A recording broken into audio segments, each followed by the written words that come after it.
Things are heating up out there. Temperatures are hovering in the 90s today before some afternoon storms pop up across the metro. Another chance of storms could bring rain, maybe even some strong winds and hail.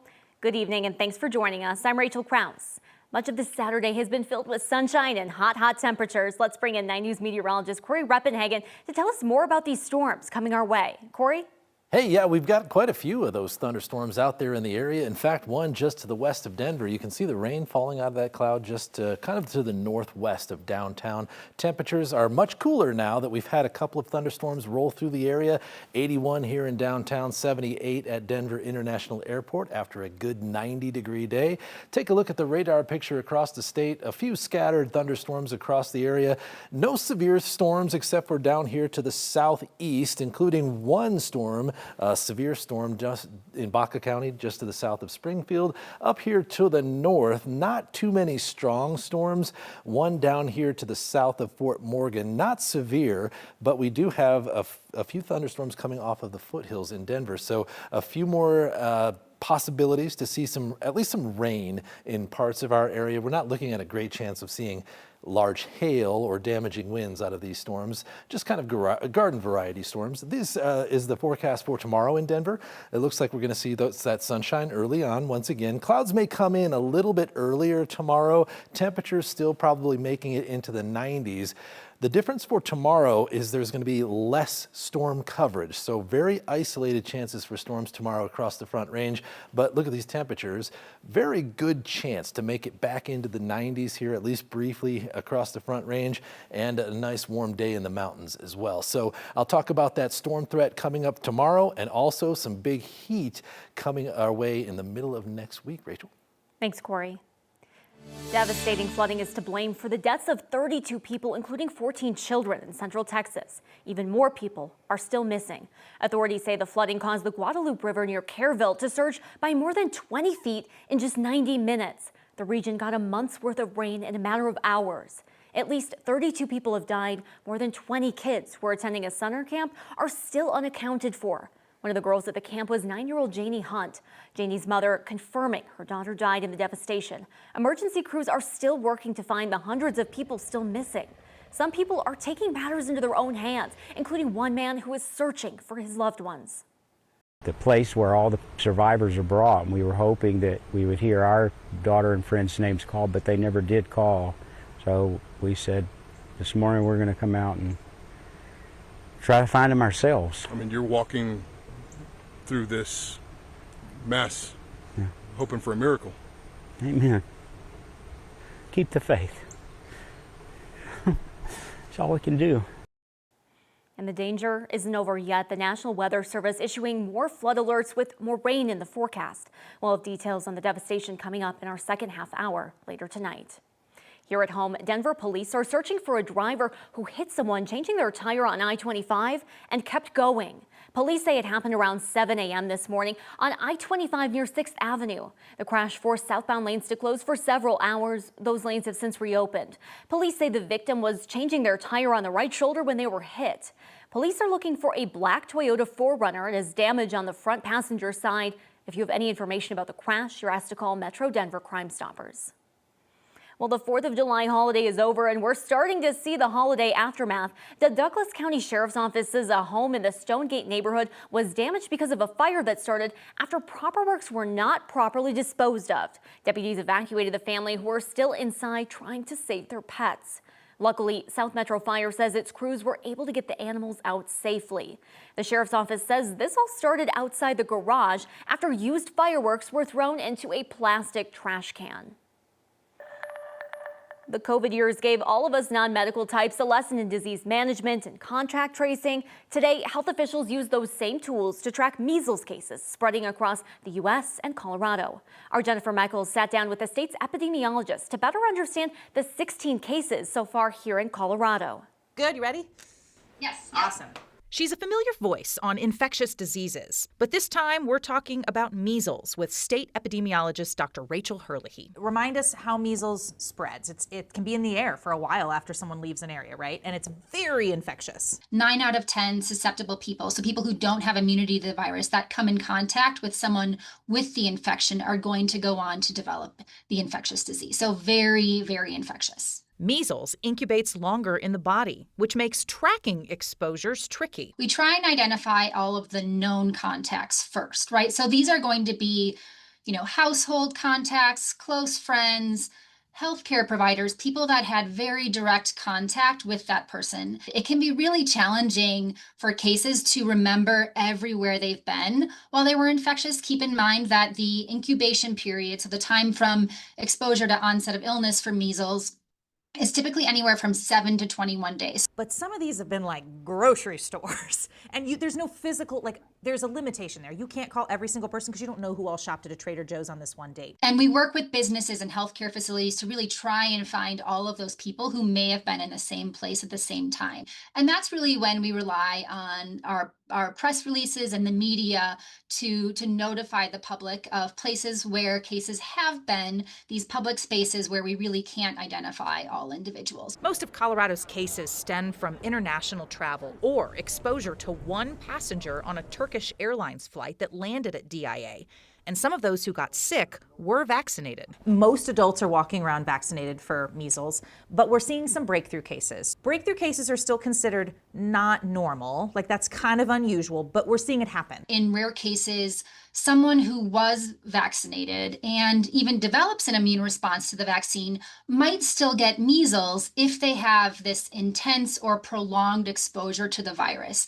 We believe that person was incredibly infectious, and then when you think about the length of a flight, international flight, there's certainly a prolonged period of exposure. What do we know about those cases as far as how severe people who get sick being vaccinated? Is it a lesser symptom? That is the great news, in that when these breakthrough cases occur, they usually result in milder illness and infections that are less likely to be spread to others.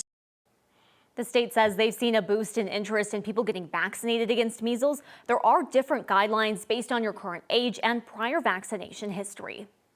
It comes as the U.S. has hit a bleak milestone. Measles cases have surged to a record high since the disease was declared eliminated in the country 25 years ago. Data from Johns Hopkins University shows there's been more than 1,200 confirmed cases just this year. The majority of those have been in Texas. 3 people have died, and all were unvaccinated. Officials say the nation could lose its measles elimination status if cases continue to accumulate through January of next year. Safeway workers are set to return to work after more than 3 weeks of picketing at 46 stores across the state. UFCW7 says they've reached a deal with the company. According to the union, the agreement includes fully funded health care benefits, wage increases, and new studies for staffing improvements, among others. The union says full details of the agreement will be available at the ratification vote. The date of that vote has not yet been announced. It comes days after the union also reached an agreement with King Soopers. There's truly something for everyone here, which is why we see such incredible attendance. Pop culture fandom packed inside the Colorado Convention Center for a star-studded day at Fan Expo Denver.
was a busy day at the Colorado Convention Center. Geeks from across Colorado flooded into the Mile High City for the Denver Fan Expo, hoping to catch a glimpse of big stars like John Cena and Brendan Fraser. 9 News photojournalist Mark Zaletta takes us inside. We are in the cosplay HQ of Denver Fan Expo. Last year we competed both under Herringbone. We were actually in the novice category last year and we ended up winning Best in Show. Cosplay is kind of a combination of two words, costume and play, but it is creating costumes of your favorite character. I knew I'd have to change in and out of Daruk from Legend of Zelda. And generally, from any medium. I'm dressed as Jace from Arcane. It could be a book, it could be a movie. I'm from the movie Maleficent 2. Yeah. Comic book, anime. The cosplay community is really, truly very welcoming. You have people that are crafters, you have people that are seamstresses, you have people that do prop work, foam work, and you have people who also buy and augment costumes, who thrift things. We are looking at our competition pieces that we won with last year and we took to nationals in Florida. They are original concepts of a medieval knight version of Princess Peach and Princess Daisy from Super Mario. And I did all the armor. And yes. Alex, incredibly talented, did all of the sewing, yes. All of the beading is done by hand. Cosplay is such a form of self-expression. I mean, we're both kind of artists in our own right. You know, we both draw, we sew, we embroider things, but it's so different getting to transform yourself. It is such a great feeling when you finish a piece and you come and people love it. It's just so nice to be able to express yourself through this medium. Looks like a lot of fun out there. And tomorrow is the last day of the expo. Doors open at 10 a.m. and it all wraps up at 5.